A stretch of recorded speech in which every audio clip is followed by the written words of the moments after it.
Am 7. Oktober 2023 überfielen tausende Palästinenser Israels Süden, wo sie ein blutiges Massaker anrichteten. Sie schlachteten Männer und Frauen, Babys, Kinder und Greise. Aber nicht nur das brutale Morden sorgte für Entsetzen. Auch das Ausmaß der sexuellen Gewalt, die zumeist jungen jüdischen Frauen angetan wurde, war ohnegleichen.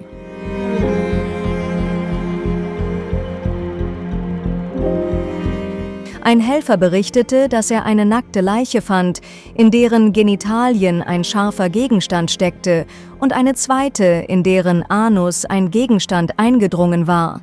In einem Gespräch, das wir mit ihm führten, beschrieb er, dass er den Körper einer Frau sah, der mit einem geriffelten Messer in die Genitalien gestochen worden war, um so die inneren Organe der Frau herauszuziehen und sie dann zwischen ihren Beinen liegen zu lassen.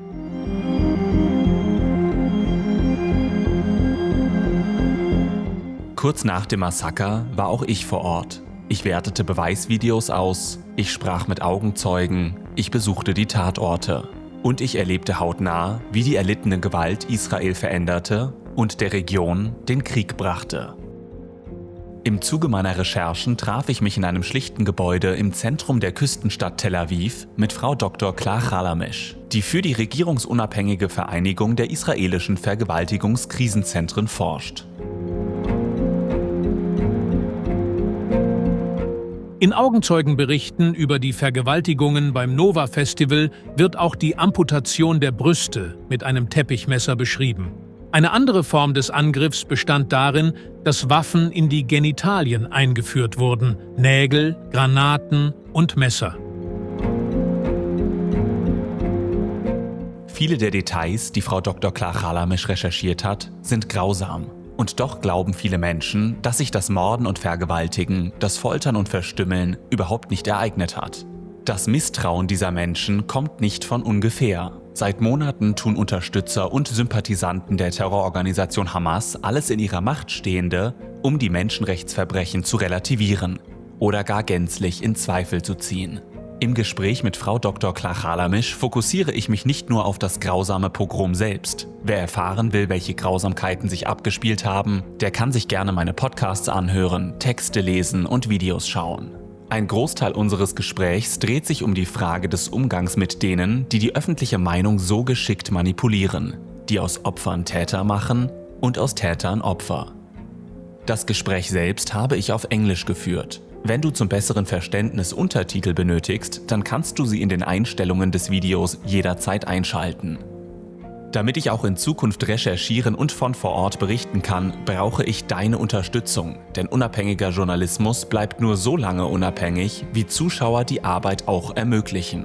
Auf www.tomdavidfrei.de/support gibt es ganz unterschiedliche Wege, wie du meine Arbeit unterstützen kannst. Jetzt hören wir rein.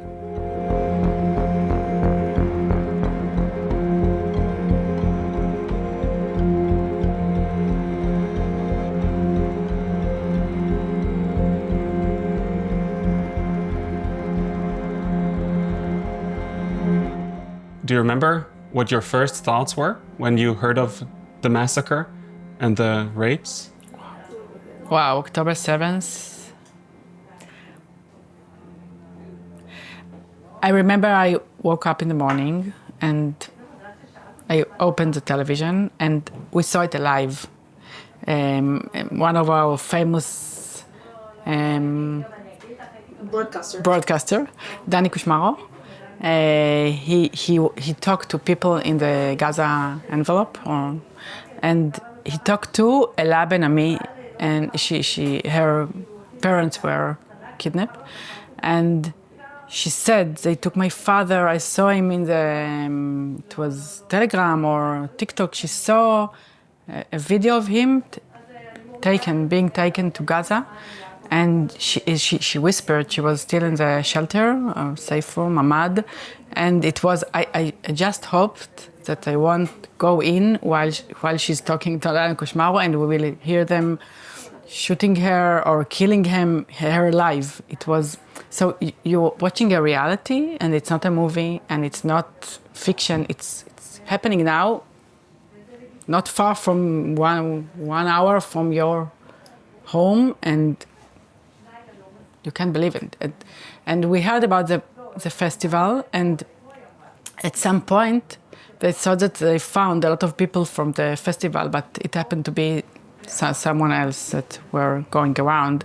And they said a lot of people are missing and a lot of people are dead, and it was like every minute we heard something horrible, new, and it was really hard to understand what's going on. But did you understand that aside from kidnapping and aside from shooting people and torturing them, did you, on October 7th, already realize the amount of sexual violence occurring? Not the amount, and even today, when we are January 2025, we still don't know the amount of the injuries.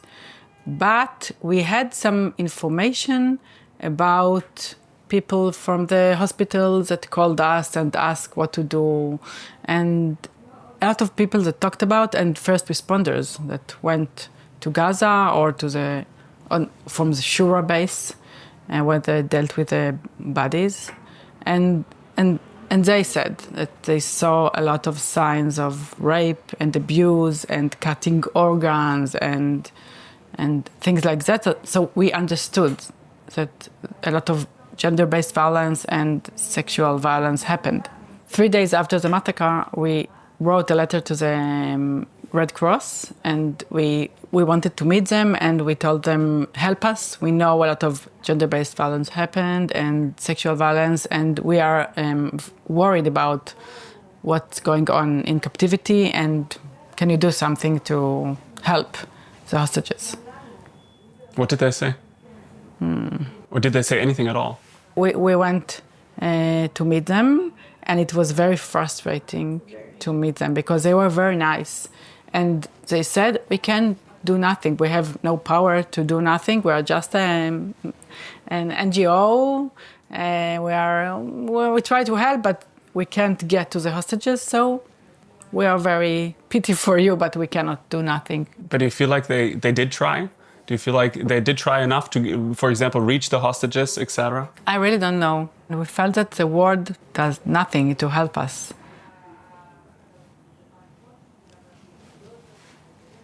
So is there a particular story from October 7th that in your eyes is symbolic for the sexual violence that occurred on that day? I can separate it to the Nova Festival party and the kibbutzim near Gaza. The party was like one big massacre, it sounds like, from people who saw it. It seems like they came over, I don't know if they knew about the party, but they found the party and it was like great for them. A lot of people, some of them are not really clear. So, and they can do whatever they want. They were gathered in a big place and couldn't run away. So we know that they killed a lot of them and they were raping them, some of them before they were killed and some of them after they were killed. And it was like a big celebration and, I don't know, something very sadistic, brutal. And they did it together, a lot of them. They saw and they cooperate. And it sounds like something from Netflix movie. Not really, not Israel, not here. And it felt like we have no army, no one to come, because always in our thought, if something happened, we can call the police or the army and they will come to save us. And it was for hours and no one came. It was unbelievable. I think that this was the most unbelievable. And when we watched it in the television, so we saw them for hours crying and asking for help, and no one came. It's not like an island in the middle of the sea. It's here in Israel. It's not so far away. And how can it be that no one comes, no one helps them? This is the most shocking thing that happened to all of us. Israel is doing this attack. And I don't know, maybe it can happen in the north, and I don't know, we have a lot of scenarios, alternative scenarios, horrible, but maybe it's good that this what happened and we fought back and now we are in a new condition. So we can look at it like a miracle, kind of. But so what makes sexual violence and conflict such an effective psychological tool? we had a lot of conflict in Israel and a lot of wars. I grew up in, I can count all the wars of Israel, and I'm 50 years old, so I even remember a lot of them. But we never had a situation of sexual violence of civilians or even soldiers. It's not a thing that we are used to, and this was the first time that it's something new. It's a new level of horrific things, and going into house of someone, taking teen, young, or raping her in her bed with her pajama, it's wow. In front of her parents? In front of her parents, or other family members, or community members, or her little brother, and then killing her and leaving her there, it's wow. But do you think it was pre-planned? Or do you think it happened spontaneously because some of the fighters felt like it, because some of them were drugged?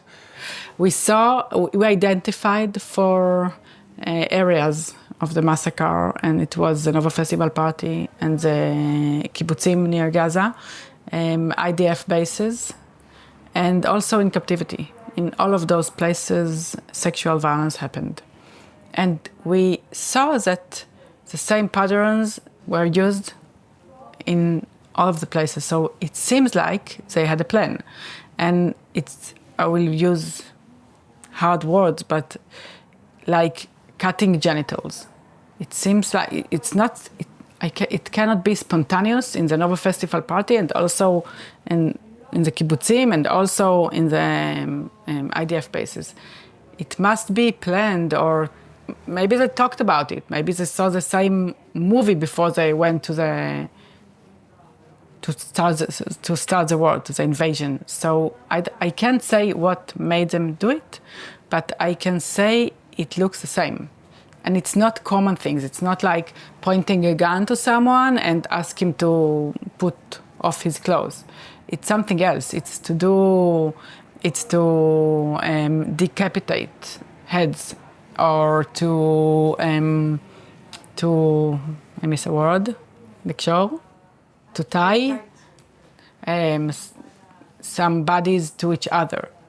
And they saw it in the kibbutzim, and they saw it in the festival, and they saw it other places. So it must be a plan. And I know that from the media that when they caught some of them, and they told that they had like an order to do it, but I just heard it from the media. So what's the psychological effect of rapings during times of war on the society of the people that got raped? Yeah, so it was very interesting for us to understand, because we heard people saying we act differently since the war in the manner of sexual violence. So we did a survey it was in September 2024, and we asked people in the society how do they feel in light of the sexual violence during the war.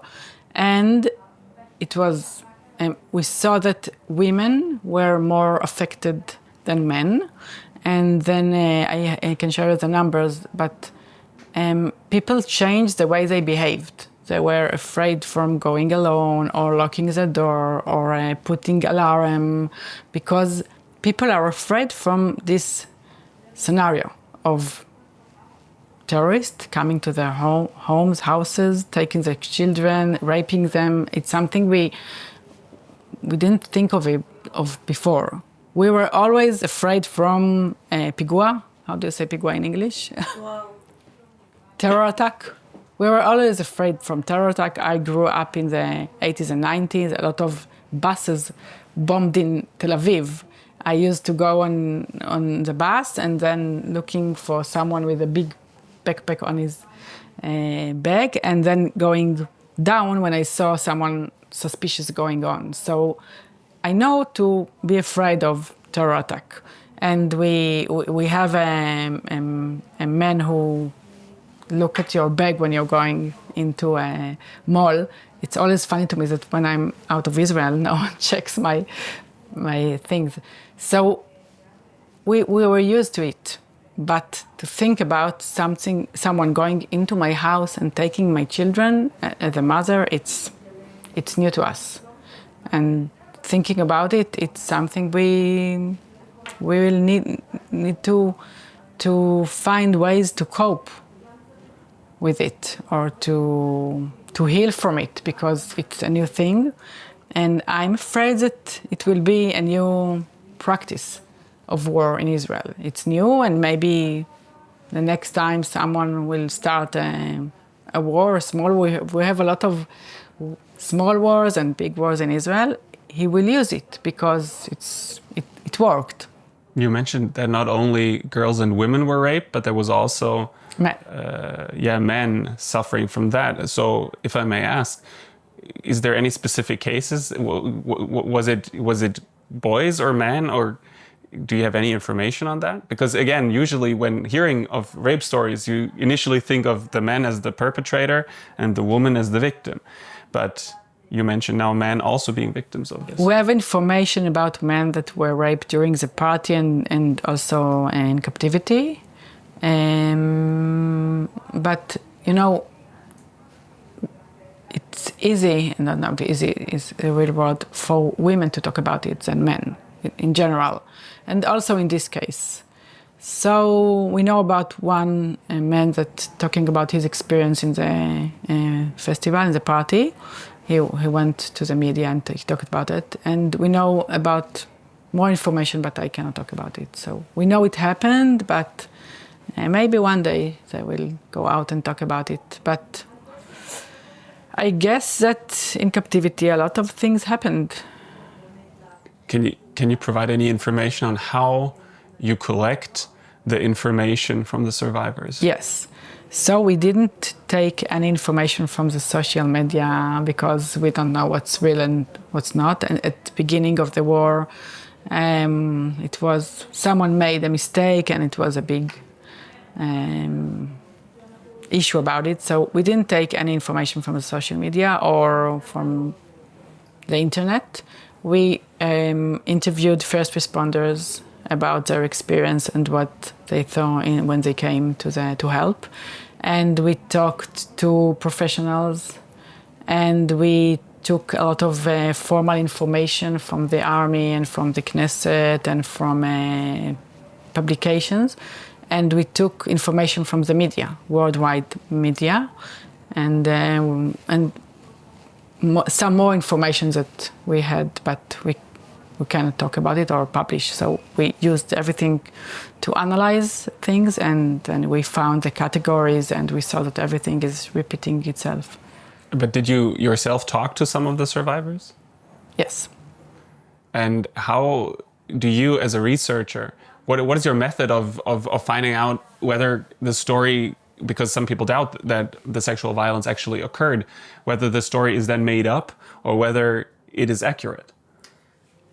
I'm a lawyer, but still, I as a researcher, or when I work here in the Association of Rape Crisis Centers, I'm not an investigator or police investigator. So I come to talk with them. And personally, I believe that no one invents such stories, and it's people that were there and talking about their experience. And it's not one story. It's never every practice we categorized. It's always based on minimum 3 people or 3 cases or 3 details. So I have a lot of information. And do you feel like there are patterns, again, that align when people open up, where you would say that when you talk to different people, that they kind of like tell the same stories? It's not the same stories, because I can say it's not the same stories. It's not the same place. It's not the same age they're talking about. It's not the same gender. So I can be assured it's not the same story that other people told. I know sometimes I know that it's the same story because they're talking about the same person or woman they saw, and I can say it's the same story that a lot of people are talking about. And then I know to identify it. You know, there's a famous story that a lot of people talked about in the festival that a woman, she was raped and the terrorist moved her from one to another while stabbing her in the back. So this is a well-known story and a lot of people saw it. So we know that this is the same story. And why do you think is it that there is so much doubt about whether sexual violence occurred at all? Why do you think do so many people think that maybe this whole story is made up? Sexual violence is always something that people doubt about. And it's something that's more complicated to talk about. So if someone were kidnapped, so he was. If someone was kidnapped, so he was kidnapped. You don't have to prove it. But if someone was sexually abused, so you should prove that it really happened. And I think maybe it's too hard to believe that those things happened, so it's better not to believe and to say it didn't happen. It's the evil itself, so maybe people prefer to deny it. Most of the victims were killed, but I don't know if they were talking, if they won't be dead. And what convinced you that the sexual violence, because it's at a level that is large. It's hard to bear when I read your report and when I read other reports. I wish that it wasn't true. Really, no one had to convince me. This is the reality. I just face it. Maybe it's also connected to political issues, and people prefer to deny that this thing happened and to see Israel in a different light. I don't know. I don't go to political issues. I deal with my professional things, and I know that it happened. I don't know the amount. I don't know how many victims. I guess that it's not 100, but dozens, if I have to guess. And people usually ask me to guess. And I met some survivors, so I'm sure it happened. And I think that one day the world will know, they will tell their stories in their own time. Someone will know, I don't know. Do you think more survivors will open up in the future? I hope they will do whatever good for them, whenever it's good for them. And we know today is a Holocaust Day, so we know from the Holocaust that it takes some time for people to talk. And maybe during time we'll know more. And maybe it will happen next time in another place. Maybe in Europe it will happen because it's a new way of war. It's not new, it's old, but... And I always say that it happened to us, and at the beginning of the war we contact some experts from the world, like from former Yugoslavia or Ukraine, to talk to them and to try to understand what we need to do now and what should we do. And I always say that I know that one day someone will call us and said, "Hi, I'm calling from," don't want even to say, "We need your help. Something happened here, we don't know what to do." So it's like a chain of people helping people, women helping women. Next time it will be someone else, and I hope we can give them some help. Why do you think did it take many NGOs that usually, even when there's no clear evidence, for example, a video or something, when there's no obvious evidence, these NGOs speak up and then they say, well, rape occurred here and there, or United Nations Women, they, for example, very fast usually put out statements. Why do you think did it take all of these international or private organizations so long to react to the sexual violence from October 7th? Maybe because of the political issues, because it's Israel.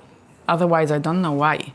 Because Israel is supposed to be the strong and not the weak. Usually you want to help the weak, you want to protect it, and Israel is not weak. the world sees Israel is strong as a... It's like you will hear that Liechtenstein invaded to, I don't know, Germany. So... But do you think that there's a double standard being applied when talking about sexual violence when it comes to, for example, comparing, what was it called? This hashtag, very famous hashtag. Me too. Me Too, yeah, the Me Too movement, for example, when there were some accusations and the whole world echoed them very loudly, the media echoed them loudly, and then after October 7th, there was a lot of evidence, even I saw images of burned bodies with their clothes put down and everything. We didn't see it in Israel, you saw it, but in Israel it wasn't. Yeah, I saw these videos, yet I hear so many people, again, either denying that it happened, doubting that it happened, or they're very careful with putting out statements regarding sexual violence that happened to Israelis or Jewish women. I think that those people had an inner conflict because on one hand they hate Israel or see Israel as a conquered or I know big Israel in their eyes has a lot of power or did a lot of horrific things to the Arabs. And on the other hand, they had to see her as a victim they couldn't put it together. So they had to decide. And in addition, I think that the world of the social media and short videos with a lot of people don't really know things, that they just see a story and they know everything because they believe what they see. So it's a big problem to get opinion from social media or from stories.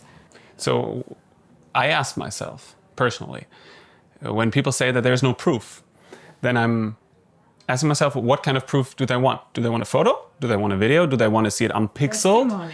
And even then, when there's videos, for example, now of the mass shootings, then they doubt it. Some people say it's staged. So what do you think? What kind of proof would it take in order to convince the world that the horrors happened that occurred on October 7th? When someone doesn't want to believe, nothing will happen. Will help him to believe. Okay, if you say it didn't happen, it's an AI video, I don't believe, so I cannot convince you. Maybe if you meet someone who tell her story and then you can say she made everything up. It didn't happen. So if someone doesn't want to believe, I cannot do nothing. Because of this, I don't care about it. I don't care about it. I'm telling the story, I'm talking about it if someone wants to hear, but... Are you connected to, let's say, researchers in this field of rape and sexual violence in other countries? Yeah, and I didn't talk to them about it since October 7th. For what reason, if I may ask? I was here. I usually meet them in conferences overseas, and I'm here since October 7th. And I'm afraid to be disappointed from their opinion, but I choose to focus on what's going on here and on our plans. And we have a lot of work in Israel to heal and to promote healing and to rebuild the Israeli society. So I believe in working here. Do you believe that the media did a fair job communicating the sexual violence that happened? Or do you at all feel like this topic should be reported? I think that if someone, as I told you, someone thinks it didn't happen, so he won't watch it. But you believe the media did a good job in talking about it? In Israel, yes. Worldwide, I don't know. I was interviewed to Italian television, a lot of places over the world that talked to us and were very nice. But as you said before, and as I know, we cannot fight it. Maybe you are younger than me and you have more power, but I think it's I don't know, it's a battle that we can't win at. So you said that you're in touch with some of the victims that though survived probably the Nova Festival, or also from the kibbutzim or the bases. Oh, you might. Okay. What do you feel like are the main obstacles for them to maybe open up publicly? So first of all, Israel is a very small country. Everyone know everyone. You can feel it here. And I don't know. I think that they don't want to be seen as a victim of sexual violence. They're still healing where everyone is still healing, and it's their own choice. It's not a big honor to be a victim of sexual abuse yet. So they're keeping it to themselves. And Amit Susanna, who went and talked about her story, she was a hostage and she was sexually abused by one of the terrorists. And I think she did it to promote the release of the other hostages. Otherwise, I don't know if she would do it. Can you recap her story? Amit Susanna, she was released last year, and she talked about her experience. She was held in house with terrorists, and one day he took her to the bathroom and he sexually abused her. Without the details, but she talked about it. She went to the UN, she went to the press, she's in a movie that Sherry Sandberg did about what happened here in the manner of the sexual abuse. And she's very brave, and I think she did it to talk about what's going on in captivity and to promote the release of other hostages. And I didn't talk with her about it, but I think that without the situation of the hostages and everyone here wanted to release them, she wouldn't talk about it. So, for example, you're now skipping the details, as you said, which I think we don't need to talk about publicly because it's not very sensitive to the victims. You know the details. I read a lot about these things too. So why talking about all of these, especially the sexual details, publicly again and again and again? On the other hand, though, we know that only the details matter. We know that the details are what makes people read headlines, what makes people click a video. Yeah. Why do you think that is? Do you think people are sensitive enough to the topic at all, or do you think it's sensationalism that people need to know these details? Oh, what did he do to her in the bathroom? What does it mean? I think we're in a world that you need to read something very extreme to catch your eye, like if someone decapitated a head, or that if you read something very extreme, so you look for it. So I think that sexual violence is always interesting. It's kind of mysterious and people are interested in it. But when it meets political issues, so we made it up. And I don't know about the details. We have a lot of details in the report.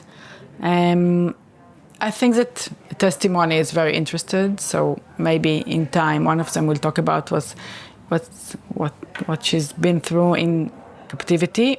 I read last days about what the soldiers that came back are talking about, that they were held alone, some of them with no food. They had to cook to the terrorists and to clean to the terrorists. And I read about one of them that she was held alone, and when she met the others, she asked them, "Are we alive?" She couldn't say if she's alive. So think of it, it's such an extreme situation that you don't know if you're alive or not. We can know about her situation by this question. Aviva Sigal, she was one of the hostages that was released. She's an old woman, can say old. She's an old woman, and she said that one of the women soldiers that was with her came to her and told her that she was sexually abused, but she didn't want to talk about her because she was still inside. So maybe now when she's out, she will talk about it. We don't know. And generally, I think that when you put women in captivity and the terrorists are in charge of them. So everything is it's like an abuse. The women that came back are talking about being afraid of being raped. So you're alone with terrorists and they can do whatever they want every minute. So it's a horrible situation anyway. And they needed to put the clothes off and to take showers while the terrorists are watching them. So for me, it's a sexual offense to take shower while some terrorist is looking at me. So you don't have to go to the small details to understand that they were in a bad situation. Do you feel like, as a victim, when you've gone through hell, because maybe you've been scared of getting murdered, plus you might have been raped, do you feel like a victim has the obligation to speak up in order to convince the public of the horror that happened? Or do you feel that the public just has to accept what happened without them giving public testimony and speaking in front of, I don't know, the media, the cameras? How do you perceive that? Think of them. Some of them went to a party to celebrate. It was a holiday in Israel. And all of a sudden, terrorists came and took them to Gaza while holding them, shooting them, some of them. And they were held in captivity for 500 days, okay? Some of them in dark places, some of them with no food, no medication. And then they came out, okay? So for me, they finished their duty. I don't accept them to talk about what happened to or to be a symbol of something, okay? I just want them to heal, to live their lives, to be free.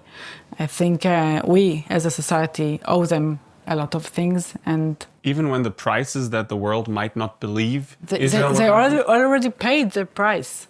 They're not like an official people, or they have a duty, or they were like a minister in the government. Just ordinary people like you that went to a party, nice party, and found themselves in captivity. No. We should set them free. How can you actually heal from something like that? I'm not a psychologist. I don't know.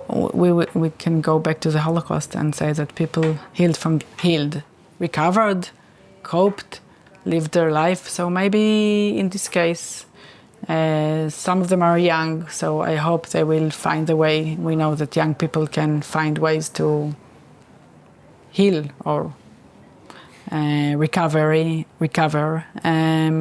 I've heard of cases of suicide, and also after the Holocaust there were survivors that took their own lives, and now it happens here again. There was this horrible pogrom with violence, sexual violence, and now survivors are taking their lives. Do you think that this issue has been publicly discussed properly or taken serious at all?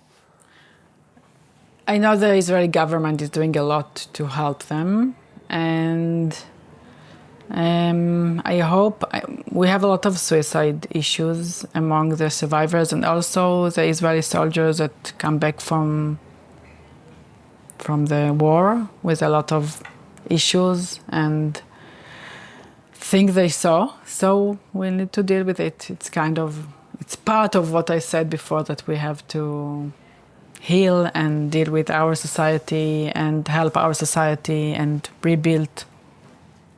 Now, we talked also about the people who've been held or are still being held in captivity by Hamas or Islamic Jihad. Yeah. Do you think that after we saw the release videos of some of the hostages, when they were seemingly smiling to the cameras, waving to the cameras, looking physically okay, do you feel like that contributes to the narrative that sexual and psychological violence has not happened at all, that maybe Hamas treated them much better than what people were fearing? So it's kind of a paradox, because we were happy to see that they were alive and going on their feet and smiling and waving. We were very happy to see them in good condition, as you say. But we know that it doesn't mean that they are okay from the inside. We know that people can go through hell and still look okay. So we shouldn't fall in this show and say that if they look good, they probably were treated well. I don't know. It will take some time, and we have evidence that a lot of bad things happened. So we should take it just as a first show or like a demonstration, but we should be very cautious and sensitive and wait for the real thing that will go out. You know, in trauma research, people say that sometimes it takes people years after they've, for example, been kidnapped to open up and talk about what really happened. And sometimes the victims suffer from issues like the Stockholm Syndrome. So do you think it might also just take too long for the news until they open up? Some of them maybe talk about what happened in captivity, because now I see it on my social media feed when I scroll down and read the comments. I see so many people who say, well, the world should see this and accept that Hamas treats their captives in a very good manner. See how they're smiling.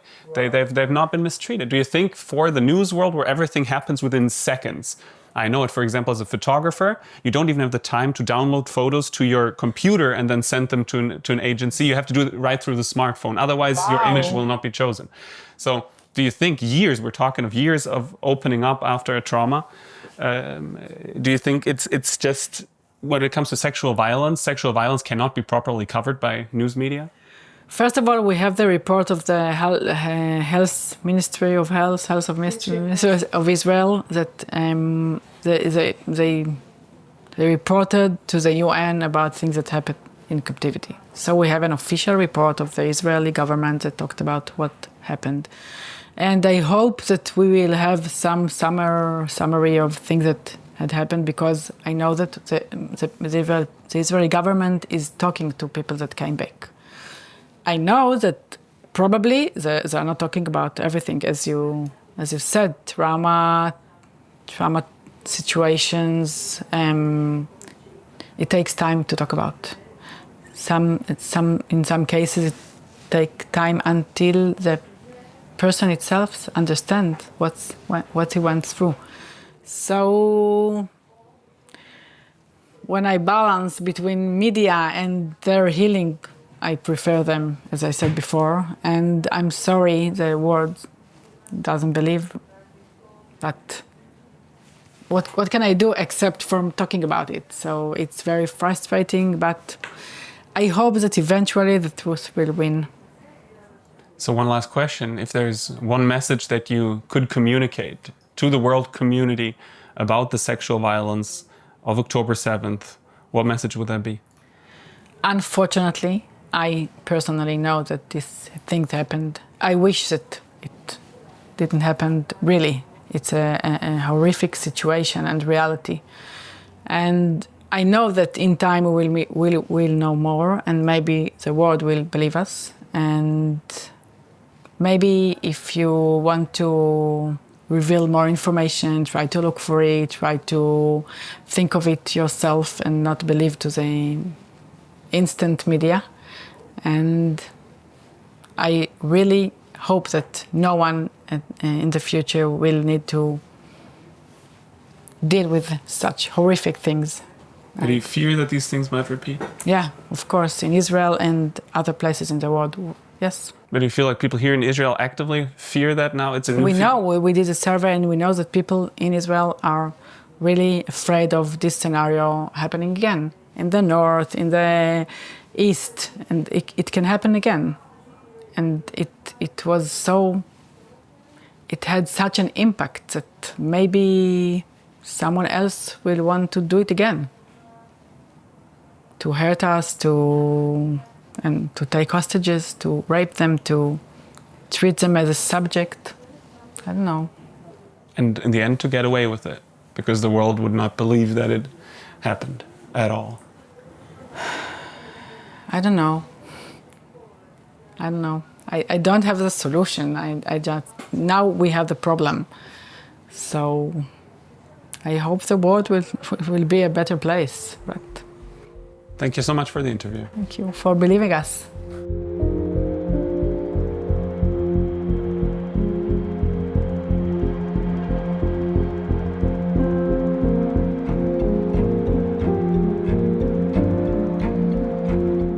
Wenn du unabhängigen Journalismus unterstützen möchtest, dann schau auf meiner Website vorbei. Auf www.tomdavidfrei.de/support gibt es ganz unterschiedliche Wege, wie du meine Arbeit unterstützen kannst. Denn ohne Menschen wie dich kann ich nicht weiter über die Themen berichten, die andernorts oft zu kurz kommen. www.tomdavidfrei.de/support. Vielen Dank.